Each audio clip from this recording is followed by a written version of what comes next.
السلام علیکم. تو کیا حال چال ہے جی سب کا؟ صحت کی بات میں آپ کو خوش آمدید کہتا ہوں. آج پھر ہم نے ایک دفعہ جناب ڈاکٹر صاحب کو قابو کر لیا ہے. ہماری کوشش ہوتی ہے کہ ڈاکٹر صاحب سے جتنی زیادہ سے زیادہ انفارمیشن لے بچوں کے حوالے سے، کیونکہ یہ جیسا کہ آپ کو پہلے بتایا جا چکا ہے کہ یہ ہمارے چائلڈ اسپیشلسٹ ہیں ماشاءاللہ سے، تو اس لیے جتنی بھی ہم انفارمیشن بچوں کی ہیلتھ سے متعلق لے سکتے ہیں ہماری کوشش ہے کہ ہم لیں. تو آج جو ہم بچوں سے ڈاکٹر صاحب سے ہم پوچھنا جا رہے ہیں وہ بچوں میں قبض کا بہت زیادہ ایشو ہوتا ہے. بڑے پھر بھی برداشت کر لیتے ہیں، بتا بھی دیتے ہیں کہ مجھے یہ ایشو ہے. بچے ایک تو بتا نہیں سکتے، اور دوسرے نمبر پہ اگر تھوڑی سی اونچ نیچ ہو جائے ان کے کھانے میں پینے میں تو ان میں قبض کا بہت زیادہ ایشو ہوتا ہے، اور پھر وہ بہت زیادہ تنگ ہوتے ہیں اور والدین کو تنگ کرتے بھی ہیں. تو اسی کے بارے میں ہم آج پوچھیں گے کہ قبض کیسے ہوتی ہے بچوں کو، کیوں ہوتی ہے، اس سے بچاؤ کے کیا طریقہ کار ہے بچاؤ کے لیے، اور اگر ایک دفعہ ہو جائے تو اس کا علاج کیا ہے. السلام علیکم. جی وعلیکم السلام. جی ڈاکٹر صاحب کیا حال ہے؟ جی اللہ ٹھیک ہے الحمد للہ. ڈاکٹر صاحب سب سے پہلے تو یہ بتائیں کہ ہم کب بولیں گے کہ بچے میں قبض ہے، بچے کو قبض ہو گئی ہے؟ یہ بڑا اچھا کویشچن کیا.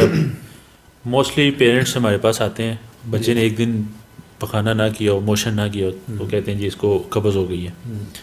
تو اگر تو یہ مسئلہ مسلسل چلا آ رہا ہے کہ بچہ 2 دن بعد موشن کرتا ہے اور وہ سخت ہوتا ہے، تو پھر ہم اس کو کہہ دیتے ہیں کہ یہ اس کو قبض ہے. یعنی کہ فریکوینسی اسٹولس کی فریکوینسی ٹھیک نہیں ہے. مطلب 2 دن بعد بچہ 3 دن بعد اسٹول کرتا ہے، یا روزانہ بھی 1 دن بعد بھی کرتا ہے، تو وہ بڑا ہارڈ ہوتا ہے. تو ہم اس کا اگر مسلسل مسئلہ چلا رہا ہے، 1-2 دفعہ نہیں ہوا، تو ہم اس کو کہیں گے اس بچے کو قبض ہے. یا پھر بچے کا یہ ہے کہ 1 ہفتے میں، جو ہم نارمل ڈیفینیشن کرتے ہیں کہ 1 ہفتے میں اگر بچہ 3 سے کم موشن کرتا ہے تو پھر ہم اس کو لیبل کر سکتے ہیں کہ ایز اس بچے کو کانسٹیپیشن کا مسئلہ ہے. کانسٹیپیشن کا مسئلہ ہے. اچھا چلیں اب یہ بھی بتا دیں کہ جو آپ کے دیکھنے میں کیسز آتے ہیں کہ والدین نے رولا ڈالا ہوتا ہے جی بچے کو قبض ہو گئی لیکن ہوتی نہیں ہے، تو ایسی کون سی سمٹمز ہیں کہ وہ والدین یہی سمجھ رہے ہوتے ہیں کہ بچے کو قبض ہے لیکن وہ نہیں ہوتی، تاکہ یہ جو ویڈیو دیکھ رہے ہیں والدین وہ پھر ذرا تسلی رکھیں؟ جب بچے کو قبض ہوگی تو بچہ ایک تو موشن کرتے ہوئے زور لگائے گا، ہارڈ اسٹول کرے گا، سخت موشن کرے گا، اور 2 دن بعد 3 دن بعد موشن کرے گا. ٹھیک ہے. یہ علامات ہوں اور 1-2 دفعہ نہیں مسلسل رہیں، مطلب 3-4 ہفتے 2 ہفتے، تو پھر آپ ضرور ڈاکٹر کو جا کے کنسلٹ کریں کہ ہو سکتا ہے اس کو قبض کا مسئلہ ہو. ٹھیک ہے. کیا وجوہات ہے اس کی، کیوں ہوتی ہے یہ بچوں میں؟ بچوں میں جو موسٹ کامن کاز جو ہم نے اپنے پیشنٹس میں دیکھی ہے، ہم ہاسپٹلس میں دیکھتے ہیں، سرجری کازز کے علاوہ جو میڈیسن کی کازز ہوتی ہیں جو کہ حل شدہ ہیں. سب سے پہلے بچوں کی ڈائٹ، یہ بہت زیادہ متاثر کرتی ہے ان کی باول ہیبٹس کو. کانسٹیپیشن میں بڑا اس کا کردار ہے. اگر صرف بچہ 6 مہینے کے بعد دودھ پیتا جا رہا ہے تو یہ بھی کانسٹیپیشن کاز کرتا ہے، چاہے وہ بریسٹ ملک ہے چاہے فارمولا فیڈ ہے. اگر اس کی ویننگ سٹارٹ نہیں ہوئی 6 مہینے کے بعد، اس کو دوسری چیزیں سٹارٹ نہیں کی گئیں، تو یہ ایک بہت میجر کاز ہے کانسٹیپیشن کی، کیونکہ والدین یہی سمجھ رہے ہوتے ہیں کہ دودھ ایک مکمل غذا ہے. تو وہ دودھ دیتے جا رہے ہوتے ہیں بچے کو، صبح دوپہر شام رات دودھ دیتے ہیں، اور وہ سمجھتے ہیں کہ بچہ ہمارا بہت ہیلدی ہونا چاہیے، اور ود دا پیسج ٹائم بچے کو کانسٹیپیشن ڈیولپ ہو جاتی ہے. تو موسٹ کامن کاز جو ہے ایک تو یہ ہے کہ ڈائٹ بچے کی ٹھیک نہیں ہے. اور بڑے بچے فرض کریں 3-4 سال کا جو بچہ ہے اس میں فزیکل ایکٹیویٹی کا نہ ہونا ہے. فزیکل ان ایکٹیویٹی ہے کہ بچے موبائلس پہ وہ دیکھتے رہتے ہیں، کارٹونز گیمز کھیلتے رہتے ہیں اور اپنا لائف سٹائل ایکٹیو نہیں کرتے، تو ان میں بھی چانسز ہوتے ہیں کانسٹیپیشن کے. دوسرا، اگر آپ فلوئڈ انٹیک نہیں لے رہے، جیسے پانی وغیرہ نہیں لے رہے ایڈیکویٹ اماؤنٹ میں، تو بھی آپ کو کانسٹیپیشن ہو سکتی ہے. اور اگر آپ کی ڈائٹ میں فائبرز نہیں ہیں جی تو بھی کانسٹیپیشن ہو سکتی ہے. اچھا، بچوں میں ایک دوسری جو مین وجہ ایک اور بھی دیکھنے میں آئی ہے، وہ ٹوائلٹ ٹریننگ کا نہ ہونا ہے. ٹھیک. ہمارے پاکستان میں بہت زیادہ بچوں کو اتنا زیادہ وہ نہیں ہوتا کہ بچوں کو ٹرینڈ کیا جائے ٹوائلٹ میں، تو وہ بچے پیمپر میں اسٹول پاس کر رہے ہوتے ہیں، جی تو موشن کر رہے ہوتے ہیں. تو اگر ٹوائلٹ ٹرینڈ نہیں ہوگا بچہ تو پھر بھی بہت زیادہ چانسز ہیں، یعنی کہ وہ اس کو قبض ڈیولپ ہو جائے گی. ٹھیک ہے. تو کیا یہ پیدائشی بھی ہوتی ہے، اس کا کوئی تعلق ہے؟ بینگ سرجن کے اعتبار سے ہمارے پاس بہت سے ایسے کیسز آتے ہیں جن کو بچوں کو پیدائشی قبض ہوتی ہے. اچھا. اگر تو کسی کو پیدائشی قبض ہے، یعنی کہ بچہ پہلے دن کے بعد بچے نے لیٹ موشن کیا، پہلا موشن ہی لیٹ کیا، اور اس کے بعد اس کو مسلسل قبض رہ رہی ہے تو پھر ضرور ان کو اپنے پیڈیاٹرک سرجن یعنی کہ جو بچوں کا سرجن ہے اس کو کنسلٹ ضرور کرنا چاہیے کہ ہو سکتا ہے اس کی کوئی سرجیکل کاز ہو جو کہ ٹریٹ کریں تو وہ بچہ ٹھیک ہو جائے. ٹھیک ہے. اس سے بچاؤ کے لیے کیا طریقہ کار اپنایا جا سکتا ہے کہ والدین ایسی کوئی اس کی ہیبٹ ڈیولپ کریں یا جیسے بھی آپ مناسب سمجھے کہ وہ ہو ہی نہ؟ اس میں سب سے پہلے تو آپ نے بچے کی ڈائٹ جو ہے نا وہ بہتر رکھنی ہے, اس میں فائبرز ایڈ کرنے. ٹھیک ہے. 6 مہینے کے بعد بچے کو ویننگ ضرور کروانی ہے, یعنی کہ اس میں جو دوسری چیزیں ہیں دلیا کھچڑی روٹی وغیرہ ایڈ کرتے جانا ہے, پھل ہیں سبزیاں ہیں سب کچھ ایڈ کرتے جانا ہے. یہ ایڈ کریں گے تو ان شاء اللہ تعالیٰ نہیں ہوگی. دوسری فائبر ڈائٹ ضرور ایڈ کرنی ہے, جیسے پھل ہو گئے ان میں فائبرز موسٹلی ہوتے ہیں. ٹھیک ہے. اور اس کے علاوہ کچھ ڈائٹس میں کچھ چیزیں ہوتی ہیں جو کہ آپ کو پریونٹ کرتی ہیں کانسٹیپیشن. ہمیں نا بتا دیں تھوڑا سا کہ ڈائٹ کون سی دینی چاہیے جو کانسٹیپیشن کو پریونٹ کر سکے. جو چیزیں دینی چاہیے اس میں فرض کریں کسی بچے کو کانسٹیپیشن ڈیولپ یا اس کی فیملی میں کانسٹیپیشن چلی آ رہی ہے تو اس بچے کو کچھ چانسز ہیں کہ اس کو بھی کانسٹیپیشن ہوگی. تو جو چیزیں دینی چاہیے اس میں گرین ویجیٹیبلس کہ سبز پتوں والی سبزیاں جس میں ہمارا ساگ میتھی پالک سب چیزیں آتی ہیں, کھیرے ٹماٹر. ٹھیک ہے. سیلڈس دینے چاہیے اس کو, گرین ویجیٹیبلس دے سکتے ہیں آپ جو اس کے لیے بہت اچھی ہیں. اور اس کے علاوہ جو ہے فروٹس دیں, اور فرض کریں کوئی ایپل وغیرہ آپ دے رہے ہیں تو چھلکوں سمیت بچہ فروٹ کھائے, چھلکے اتار کے نہ دیں, تو یہ ایک اس کو کانسٹیپیشن سے پریونٹ کر سکتی ہیں. ٹھیک ہے. تو کوئی ایسی چیزیں جو بچوں کو نہیں دینی چاہیے جو بچوں میں قبض جو ہے وہ پیدا کرتی ہیں؟ ہاں, اگر کسی آپ کی فیملی میں قبض ہے یا بچے کو پہلے 1-2 دفعہ قبض کا مسئلہ ہوا ہے اور آپ کو لگتا ہے کہ اس کو قبض بار بار ہونے کا خطرہ ہے, اور جو چیزیں آپ اس کو پریونٹ آپ نے کرنی ہے اس میں جو ہے وہ چکن اس کا کم کر دیں, اس سے کانسٹیپیشن ڈیولپ ہونے کا خطرہ ہوتا ہے. اور وہ چیزیں مطلب آپ اس کو پھل دے رہے ہیں تو یہ ود آؤٹ اسکن نہ دیں, مطلب ایپل دے رہے ہیں تو چھلکا اتار کے نہیں دینا, یہ جو ہے نا یہ کانسٹیپیشن کاز کر سکتا ہے. اور اس کے علاوہ چکن زیادہ لینا اور آفٹر 6 months صرف بچوں کا دودھ لینا یہ کانسٹیپیشن کاز کر سکتے ہیں. ٹھیک ہے. اور پانی کا کم لینا یہ بھی اس میں شامل ہے. اگر بچہ پانی کم لے رہا ہے تو یہ بھی ایک رسک فیکٹر ہے کہ بچے کو کانسٹیپیشن ڈیولپ ہو جائے گی. اچھا, کچھ لوگ نا اسے اتنا سیریس نہیں لیتے کہ مطلب اگر 2 دن بعد یا 3 دن بعد اس نے کھانا کر لیا ہے, بے شک وہ ہارڈ ہی ہے, تو وہ کہتے ہیں چلو کوئی نہیں یار ہو ہی گیا نا.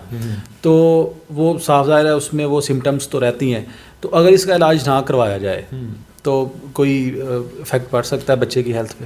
بالکل. ایک تو جب کانسٹیپیشن ہوتی ہے بچے کو تو بچہ اریٹیبل ہو جاتا ہے. سب سے پہلے اس کی سب سے پہلے جو سمٹم آتا ہے بچے میں, بچہ اریٹیبل ہوتا ہے. ٹھیک ہے. بے چین رہتا ہے اور وہ کمفرٹیبل نہیں ہوتا لائف میں. اور دوسرا اس کا جو میجر نقصان ہے نا, with the passage of time یہ ایک ویشیس سائیکل ہے, یہ قبض کا مسئلہ بڑھتا چلا جائے گا. جیسے بچہ ہارڈ اسٹول کرے گا تو اس کے پخانے والے راستے میں زخم آ سکتے ہیں, وہ زخم آ جائیں تو پھر کانسٹیپیشن اور زیادہ سیویئر ہو جائے گی, تو پھر مسئلہ مزید سے مزید بڑھتا چلا جائے گا. اور پھر ایک وقت یہ آتا ہے, ایک سٹیج یہ آتی ہے کہ بچوں کا پیمپر جو ہے نا وہ گندا ہونا شروع ہو جاتا ہے. بڑے بچے جو 4-5 سال کے ہیں جو کانسٹیپیشن لانگ ٹرم رہتی ہے, یعنی کہ 1 سال 2 سال کانسٹیپیشن رہتی ہے بچوں میں جو علاج نہیں کرواتے صحیح طرح سے, تو پھر ان میں کیا ہوتا ہے کہ پوٹی لیک یعنی کہ موشن لیک ہونا شروع ہو جاتا ہے اور ان کو پتہ نہیں لگتا. ان کو اسکول جاتے ہیں تو ان کو امبیرسمنٹ ہوتی ہے, اور ویسے ڈائپر پیمپر چینج کرتے ہیں تو ان کا موشن لیک ہوا ہوتا ہے اور ان کو پتہ نہیں لگتا. پھر اینڈ سٹیج یہ ہوتا ہے کہ بچے کا موشن لیک ہونا شروع ہو جاتا ہے, جو کہ بچے کے لیے بھی بڑی پریشان کن صورتحال ہوتی ہے اور والدین کے لیے بھی بڑی پریشان کن صورتحال ہوتی ہے. اچھا, تو ڈاکٹر صاحب کچھ دوائیاں بھی لوگ کہتے ہیں کہ بچے کو یہ فلان دوائی دے دی تو اسے قبض ہو گئی, تو کیا ایسا ہے کچھ میڈیسنز جو ہیں وہ قبض جو ہے وہ کاز کرتی ہیں؟ جی بالکل ایسا ہے کہ کچھ میڈیسنز بھی قبض کاز کرتی ہیں. جیسے بچوں میں ہم آئرن سپلیمنٹس دیتے ہیں تو کچھ بچوں میں اس سے کانسٹیپیشن ہو جاتی ہے, تو ہم مریض کو ساتھ یہ بھی بتاتے ہیں کہ فلوئڈ انٹیک یعنی کہ پانی کا استعمال اس کے ساتھ زیادہ کریں. اور اس کے علاوہ کچھ اور بچہ میڈیسنز لے رہا ہے تو اس کو بھی ریویو کروا لینا چاہیے. کچھ میڈیسنز ہیں جو کہ پین کلرز وغیرہ ہوں گے, یہ کانسٹیپیشن کاز کر سکتی ہیں. ٹھیک ہے. اچھا, ایک چیز آپ نے ابھی بولی ہے, میرے لیے وہ نہیں ہے, یہ جو ٹوائلٹ ٹریننگ ہے وہ تھوڑا سا ایلیبوریٹ کر دیں کہ وہ کیا چیز ہے اور کیسے ہم کروا سکتے ہیں, یعنی کہ جو مائیں ہیں وہ کیسے گھر میں بچوں کی ٹوائلٹ ٹریننگ کروائیں. اس میں یوں ہے کہ جو ٹوائلٹ ٹریننگ ہے یہ ایک سمجھ لیں کہ لازمی پارٹ ہے بچے کی نشو و نما کے لیے, اس کی بہتر جو ہے وہ تربیت کے لیے. جو ہی بچہ 3 سال یا اس سے زیادہ کو ہوتا ہے تو ہم ماؤں کو یہ ایڈوائز کرتے ہیں کہ وہ بچے کو ٹوائلٹ ٹرینڈ کرائیں. ٹوائلٹ ٹریننگ کا مطلب یہ ہے کہ بچہ صبح 8 بجے اس کو آپ نے واش روم لے کے جانا ہے, اس کو واش روم میں بٹھانا ہے, اس کو کہنا ہے آپ اسٹول پاس کریں, آپ یورین کریں, اور 2-3 منٹ وہ بیٹھے گا, یورین کرے گا, اسٹول کرے گا, موشن کرے گا, اور پھر آپ نے اس کو اٹھا دینا. اگر موشن نہیں بھی کیا تو پھر بھی آپ نے اس کو بٹھانا ضرور ہے. پھر اسی طرح دوپہر کو 2 بجے اس کو دوبارہ واش روم میں لے کے جانا ہے, ایک فکس ٹائم رکھ لیں, تھوڑا بہت اوپر نیچے ہو سکتا ہے. پھر اسی طرح رات کو 8 بجے بھی اس کو کہیں آپ نے واش روم کرنے جائیں. تو بچہ جب اس طرح 2 سے 3 دفعہ واش روم جاتا ہے تو اس کا ایک برین ڈیولپمنٹ اس کی ایسی ہوتی ہے, ریفلیکسز ایسے بنتے ہیں کہ وہ اسٹول پاس کرنا شروع ہو جاتا ہے. اور موسٹلی بچے جب یہ ٹوائلٹ ٹریننگ نہیں کرتے تو چونکہ پیمپر میں ڈائپر میں اسٹول کرنا, موشن کرنا بڑا مشکل ہوتا ہے جی, تو بچوں میں کانسٹیپیشن کا مسئلہ ڈیولپ ہو جاتا ہے. ٹھیک ہو گیا. چلے ایک دفعہ اگر ہو گئی کوئی مطلب ٹائملی ڈاکٹر کے پاس نہیں جا سکتے, جیسے گاؤں میں رہتے ہیں ہمارے لوگ, تو کوئی ایسی چیز بتا دیں کہ جو وہ گھر میں ہو یا گھر میں لا کے رکھ دیں کہ اگر کوئی بچہ مطلب اسٹرگل کر رہا ہے قبض سے تو وہ اسے دیں اور وہ وقتی طور پہ یا کنٹینیوسلی اسے کوئی فرق پڑنا شروع ہو جائے. ٹھیک, سب سے پہلے تو نا یہ اس میں آپ نے ڈائٹ بہتر کرنی ہے بچے کی, بچے کو پانی وغیرہ پلائیں, ٹھیک, اور ایک گلیسرین عام طور پہ مل جاتی ہے گھروں میں. تو اگر تو بڑا بچہ ہے 3-4 سال کا تو وہ تو میرا خیال ہے ہم کسی بھی میڈیکل اسٹور سے بھی مل جاتی ہے. گلیسرین گھروں میں لوگوں نے رکھی بھی ہوتی ہے, یہ میٹھی سی ہوتی ہے, بچے اس کو آرام سے لے بھی لیتے ہیں. تو آپ گلیسرین کے اگر 3 سے 4 سال کا بچہ اس سے بڑا ہے تو آپ اس کو 2 بڑے چمچ گلیسرین کے ایڈ کر سکتے ہیں. اگر کانسٹیپیشن اس کو ہے تو ان شاء اللہ تعالیٰ اس سے بھی موسٹلی بچوں کی کانسٹیپیشن ریلیف ہو جاتی ہے.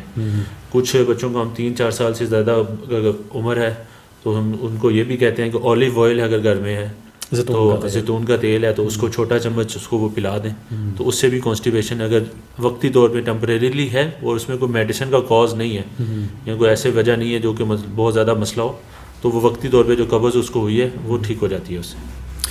چلیں جی, یہ آج کی ویڈیو تھی ہماری. اگر کوئی اس سے ریلیٹڈ میڈیسنز کا پوچھنا چاہتا ہے وہ بھی کمنٹ سیکشن میں کمنٹ کرے, اسے میڈیسن کا بھی بتا دیا جائے گا. ہم نے کوشش کی ہے کہ جو ہمارا ٹاپک تھا اسے کور کیا جائے اور ڈاکٹر صاحب سے میکسیمم انفارمیشن اس کے بارے میں لی جائے. امید ہے کہ آپ بھی اس سے ضرور فائدہ حاصل کریں گے. پھر ملیں گے ایک نئی ویڈیو کے ساتھ. اللہ حافظ.